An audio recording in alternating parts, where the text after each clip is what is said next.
సరే, ఈరోజు మనం తెలుసుకోబోయేది కేవలం ఒక కథ కాదు.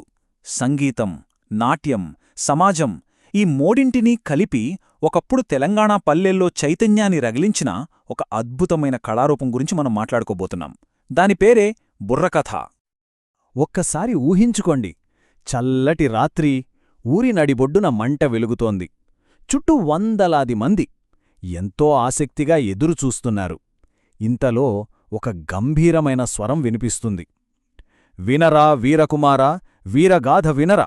అంతే, ఆ ఒక్క పిలుపుతో ఆ రాత్రి మొత్తం కథ, సంగీతం మరియు చైతన్యంతో నిండిపోతుంది. ఇదే బుర్రకథ అన్నమాట. దీని పేర్లోనే ఒక అర్థం ఉంది. బుర్రా అంటే తలాకారంలో ఉండే తంబుర వాయిద్యం అనే అర్థం. కాని అంతకుమించి అది కథకుడి మెదడు నుండి వచ్చే ఆలోచనలకు కూడా ప్రతీక. ఇక కథ, అది మన చరిత్ర, మన ప్రజల ఆవేదన, మన ఆశలు. ఇంతకీ ఈ బుర్రకథ ప్రదర్శన ఎలా జరుగుతుంది? ఒక సినిమాకి ఎలాగైతే హీరో, కమేడియన్ ఇంకా ఇతర పాత్రలు ఉంటాయో, ఈ ప్రదర్శన కూడా ముగ్గురు అద్భుతమైన కళాకారుల మీద నడుస్తుంది.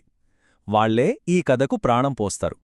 ముందుగా కథకు ప్రాణం పోసే ప్రధాన కథకుడు. ఇతన్ని కేవలం కథకుడు అనలేం. అతను ఒకేసారి గాయకుడు, నటుడు, నర్తకుడు ఇంకా సంగీతకారుడు కూడా. తన గొంతుతో కథను నడిపిస్తూ, చేతిలో తంబుర మీడుతూ మనల్ని వేరే ప్రపంచంలోకి తీసుకెళ్ళిపోతాడు. ఇక కథకుడికి కుడివైపున నిలబడే వ్యక్తి హాస్యకుడు. ఇతని పని కేవలం నవ్వించడం మాత్రమే కాదు సుమా, తన వ్యంగ్యంతో, చురకలతో సమాజంలోని లోపాలను బయటపెడతాడు. కథ చాలా సీరియస్గా సాగుతున్నప్పుడు ఇతని హాస్యం ఒక మంచి రిలీఫ్లా పనిచేస్తుంది. మరోవైపు ఉండేది రాజకీయుడు. ఇతను కథను మన వర్తమానంతో కలుపుతాడు. పాత కథలకు కొత్త అర్థం చెబుతూ మన చుట్టూ జరుగుతున్న రాజకీయ, సామాజిక సమస్యలతో ముడిపెట్టి ప్రజలను ఆలోచింపజేస్తాడు. అంటే కథకు, ప్రేక్షకుడికి మధ్య ఒక వారధిలాంటోడనమాట. ఈ ముగ్గురు కేవలం వేర్వేరు పాత్రలు కాదు, వాళ్లదొక టీంవర్క్. ప్రధాన కథకుడు తంబురమేటుతో కథ చెప్తుంటే, మిగిలినిద్దరూ గుమ్మెట అనే మట్టి డ్రమ్ వాయిస్తూ అతనికి సపోర్టిస్తారు. వాళ్లు ఒకరితో ఒకరు మాట్లాడుకుంటూ, వాదించుకుంటూ కథను ముందుకు నడిపిస్తారు. సో కథ, హాస్యం, రాజకీయం ఈ మూడు కలిస్తేనే ఒక సంపూర్ణ బుర్రకథ ప్రదర్శన. అయితే ఒక విషయం, బుర్రకథ ఎప్పుడూ ఇలాగే లేదు. మొదట్లో దేవుళ్ల కథలు చెప్పే ఈ కళారూపం కాలక్రమేణా ప్రజల గొంతుకుగా ఎలా మారింది, దాని ప్రయాణం తెలంగాణ చరిత్రతో ఎంతగానో ముడిపడి ఉంది.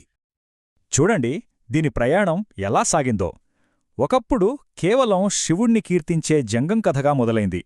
కాని 1930లొచ్చేసరికి తెలంగాణ రైతాంగ పోరాటంలో ప్రజలను చైతన్యపరిచే ఒక పదునైన ఆయుధంగా మారింది. భక్తి నిండి విప్లవం వైపు సాగిన ఈ ప్రయాణమే బుర్రకథను అంత ప్రత్యేకంగా నిలబెట్టింది. ఈ విప్లవాత్మక మార్పు వెనుకున్న అసలైన హీరో ఎవరంటే ఆయనే షేక్ నజర్. ఆయనే బుర్రకథకు ఈ ఆధునిక రూపాన్నిచ్చింది. సామాజిక సమస్యలనే కథావస్తువుగా మార్చి దాన్ని ప్రజల గుండెల్లో నిలబెట్టారు. అందుకే ఆయన్ను ఎంతో గౌరవంగా బుర్రకథ పితామహుడు అని పిలుచుకుంటారు. ఇంత గొప్ప చరిత్ర ఉన్న ఈ కళారూపం మరి ఇప్పుడు ఎలా ఉంది? స్మార్ట్ఫోన్లు, సినిమాలు రాజ్యమేలుతున్న ఈ రోజుల్లో పాపం బుర్రకథ తన ఉనికి కోసం పోరాడాల్సొస్తోంది. ఒకప్పుడు ఊరంతా ఒకచోట చేరి ఊపిరి బిగపట్టి చూసిన ప్రదర్శనలు ఇవి. కాని నేడు ఆదరణ కరువై, కళాకారులు కూడా తగ్గిపోయి ఈ అద్భుతమైన కళారూపం వెలవెలబోతోంది. ఇది నిజంగా బాధకరమైన విషయం. సరే, బుర్రకథ కనుబొరుగైతే ఏమవుతుంది అంటే, కేవలం ఒక కళారూపం అంతరించిపోవడం కాదు. మన చరిత్ర, మన భాష, మన మూలాలు మన నుండి దూరమవుతున్నాయని అర్థం. ఇది కేవలం బుర్రకథ సమస్య కాదు. టీవీలు, ఇంటర్నెట్ ముందు ప్రపంచవ్యాప్తంగా ఎన్నో సాంప్రదాయ కళలు ఎదుర్కొంటున్న సవాలిది. అందుకే ఈ ప్రశ్న మనందర్నీ ఆలోచింపజేయాలి. ఇంత వేగంగా మారుతున్న ఈ ప్రపంచంలో మన సాంస్కృతిక వారసత్వాన్ని మనం ఎలా కాపాడుకోవాలి? మన కథలను, మన కళలను తర్వాతి తరానికి అందించే బాధ్యత మనపై లేదా?